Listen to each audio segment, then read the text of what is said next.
సితార అత్తారింట్లో అడుగుపెడుతుంది. ఆకాష్ ఆశీర్వాదం తీసుకోవడం కోసం వాళ్ళమ్మ కాళ్లపై పడతాడు.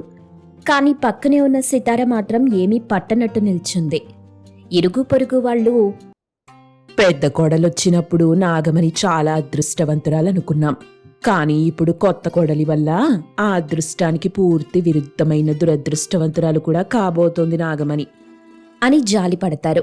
నాగమణికి చాలా చిన్నతనంగా, అవమానంగా అనిపిస్తుంది.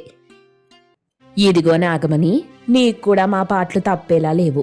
ఇన్నాళ్ళు పెద్ద కోడలి వల్ల బాగానే సుఖపడ్డావు. ఇకపై నీ సుఖం ఉండదులే.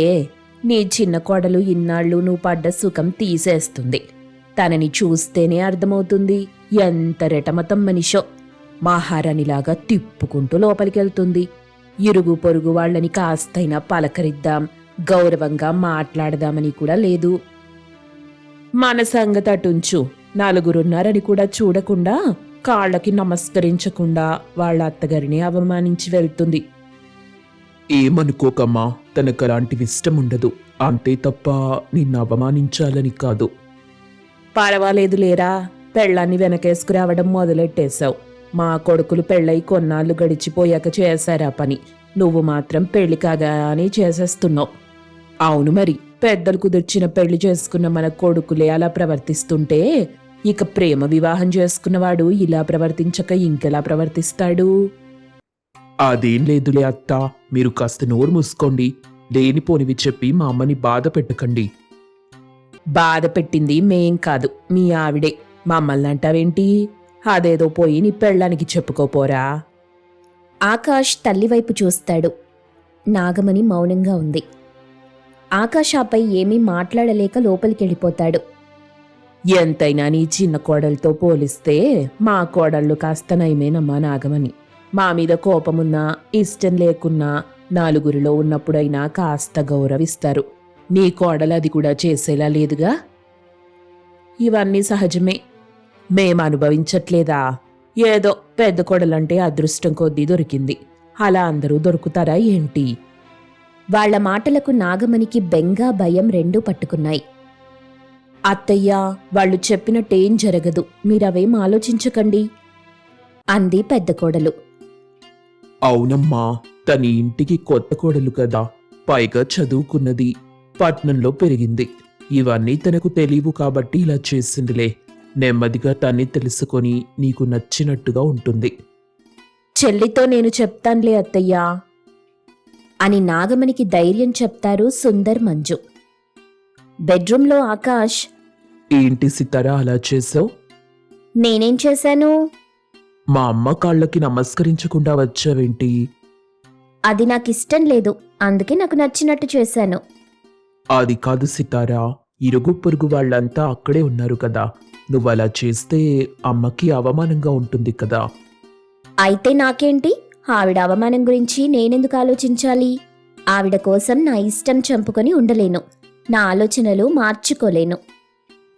ఒక్కసారే కదా. చూడాకాష్, నీకు ముందే చెప్పాను నాకు నచ్చినట్టుగా నేనుంటానని. అలా అయితేనే మనం పెళ్లి చేసుకుందామని. అప్పుడు దానికి ఒప్పుకొని మళ్ళీ ఇప్పుడు ఏంటి క్వశ్చన్ చేస్తున్నావు? అలా ఏం కాదు, జస్ట్ మామూలుగా అడుగుతున్నానంతే. మీ అమ్మగారు నాకు నచ్చలేదు. ఆవిడని చూస్తే ఫస్ట్ టైం ఆవిడని కలిసినప్పుడు ఆవిడ నాతో ప్రవర్తించిన తీరే గుర్తొస్తుంది. సరే, నీ ఇష్టం.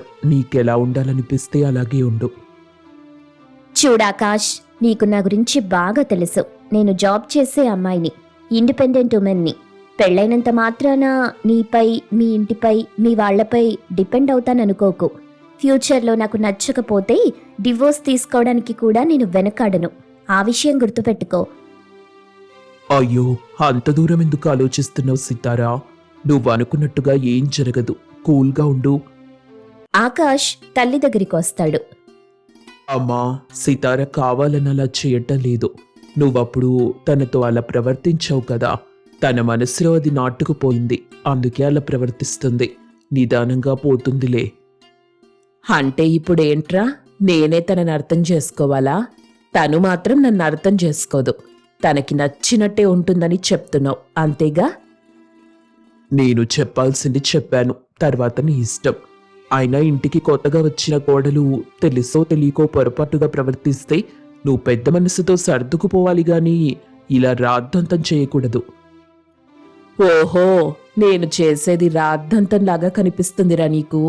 కానీ నీ భార్య చేసేది మాత్రం బావుంది. ఎంత చెప్పినా నీ మాట నీదేనమ్మా, ఎదుటి వాళ్ళ మాట వినవు. అని వెళ్ళిపోతాడు. మరుసటి రోజు ఉదయం బారెడు పొద్దెక్కే వరకు పడుకొని ఉంటుంది సితార. ఆవిడ గారింకా నిద్రలేవలేదా? కొత్త కోడలు కదత్తయ్యా, తన మునుపటి అలవాట్ల నుండి బయటపడి ఇక్కడ వాతావరణానికి అలవాటు పడాలంటే వెంటనే కుదరదు కదా, కాస్త సమయం పడుతుందిలేండి. అప్పుడే నీ తోడికోడల్ని వెనకేసుకొస్తున్నావా? మంజు నవ్వుతుంది. సర్లే, మీ ఇద్దరి మధ్య సఖ్యత చక్కగా ఉంటే నాకే మంచిది కదా. మా రోజుల్లో ఇవన్నీ ఆలోచించేవాళ్లు కాదు. కోడలు పిల్ల అత్తారింటికొచ్చిన మరుక్షణం నుండి అక్కడ పద్ధతులకు తగ్గట్టే నడుచుకోవాలి. లేకపోతే అత్తమామ ఊరుకునేవాళ్లు కాదు. కానీ ఈ కాలం కోడళ్ళేంటో అంతా విరుద్ధంగా ఉన్నారు. అత్తయ్యా, నేను వంట మొత్తం పూర్తి చేసి డైనింగ్ టేబుల్ పైన పెట్టాను. సితార లేస్తుందేమో వేడిగా వడ్డిద్దామని చూశాను, కాని తనింకా నిద్ర లేవలేదు. నేను పొలం వెళ్తున్నాను, మరి తను లేచాక పెట్టుకుని టిఫిన్ చేయమని చెప్పండి. మనం చెప్పకపోతే ఆవిడగారు తినదా ఏంటి? ఇదేమైనా పరాయి వాళ్ల ఇల్లా? తన ఇంటి కోడలే కదా. కోడలే అయినా తనకి కొత్త కదా అత్తయ్యా, కొంచెం మొహమాటంగా ఉంటుంది. ఎప్పుడు ఏం చెయ్యాలి, ఎలా ఉండాలి తెలియక అయోమయంగా భయంగా కూడా ఉంటుంది. అది నీలాంటి అమాయకురాలికుంటుందేమో. దానిలాంటి టక్కు గిక్కు నేర్చిన దానికి ఎందుకుంటుంది? నువ్వేం కంగారు పడకు, జాగ్రత్తగా పొలం వెళ్ళిరాపో. సరే అత్తయ్యా, వెళ్ళొస్తాను అని పొలం బయలుదేరింది మంజు. కొద్దిసేపటికి నిద్రలేచిన సితార బ్రేక్ఫాస్ట్ చేయడానికి డైనింగ్ టేబుల్ దగ్గరికొచ్చి కూర్చుంది. తన వెంటే ఆకాష్ కూడా వచ్చాడు. వంటలన్నీ చల్లగా ఉంటాయి. చిరాకు పడుతుంది సితార. చూడు ఆకాష్, నాకు చల్లగా ఉన్నవి తినడం ఇష్టముండదు. ఎప్పటికప్పుడు వేడిగా కావాలి. అమ్మా, వదినెక్కడికెళ్ళింది? పొలం వెళ్ళిందిరా. నీకోసం ఎంతసేపని ఏ పని చేసుకోకుండా ఎదురు చూడాలి తను. అయినా ఎప్పుడు నిద్రలేస్తే అప్పుడు వేడిగా వండి పెట్టడానికి ఇది హోటల్ కాదు. అందరూ తినే సమయానికొస్తే వేడిగా ఉంటాయి అని సితారకి చురకంటిస్తుంది. సర్లే డియర్, ఈ ఒక్క పూటకి తిను. నా వల్ల కాదు, నేను బయటకెళ్ళి తింటాను అని వెళ్ళిపోతుంది సితార. తన వెనకాలే ఆకాష్ కూడా వెళ్తాడు. సితార అత్తగారి ముందే కూర్చోవటం, తనకి నచ్చినట్టు బిహేవ్ చేయటం చేస్తుంది. మంజు మాత్రం అత్తగారి ముందు నిలబడే ఉండటం, అత్తగారిని గౌరవిస్తూ ఉండటం చేస్తుంది. ఒకరోజు సితార ఒంటరిగా ఉన్నప్పుడు మంజు, చెల్లి, అత్తయ్య గారి ముందు కూర్చున్నా పర్వాలేదు, కానీ అలా కాలు మీద కాలేసుకుని కూర్చోవటం పద్ధతి కాదు. అత్తగారికి విలువ తక్కువగా ఉంటుంది. ఆవిడని అగౌరవపరిచినట్టు అనిపిస్తుంది. అత్తగారిని గౌరవించటం మన సాంప్రదాయం కదా. సాంప్రదాయాల గురించి నువ్వు నా దగ్గర చెప్పకు. అయినా నీకులాగా లోపలొకలాగా పైకొకలాగా నటించటం నాకు తెలీదు. ఎప్పుడూ ఒకేలా ఉంటాను.